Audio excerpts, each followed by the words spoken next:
We, the jury, find the defendant, DeAndre White, guilty of the offense of murder. Not even 24 hours after announcing DeAndre White's verdict for killing Douglas Kantor in the 2021 mass shooting on 6th Street, the jury was back in the courtroom, this time to decide White's fate. The state and defense asking the jury to consider two drastically different prison sentences. 5 years is a possible punishment.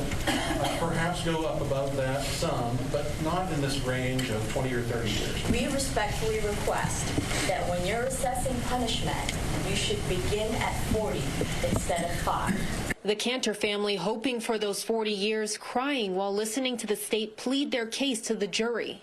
But the state attorney made clear this isn't just about Kantor. This is also about the 14 other people shot in the shooting, naming all of them in their closing arguments. Hernandez sustained a gunshot wound to his left leg. From Mr. Peterson that he sustained a gunshot wound to his ankle. Jessica has, since the day that she was shot, suffered from depression to the point where she wishes that her life had been taken that night.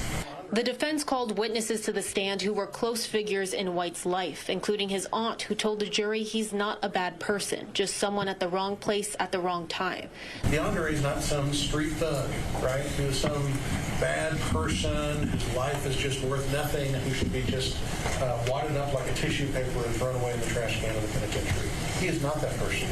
He is a kind person who has folks who love him and who care about him and will be there for him for the rest of his life. The state agreed with the defense and said White is not a bad person, but he made a bad decision, and that decision must have consequences. The state presented evidence showing White had photos and videos of him posing with guns. A photo also presented had text addressing his change in appearance, which was said to have been taken a few days after the shooting.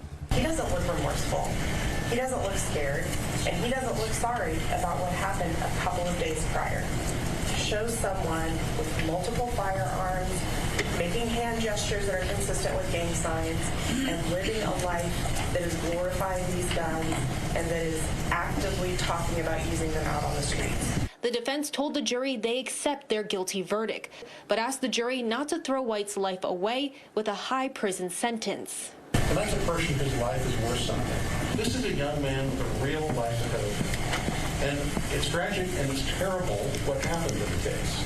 But Mr. White truly believed that he was protecting himself, he was protecting his friends when this occurred. And the jury has been deliberating for about 2.5 hours so far. Once they reach a decision, we will keep you updated. Reporting at the courthouse, Amanda Ruiz, Fox 7 Austin News.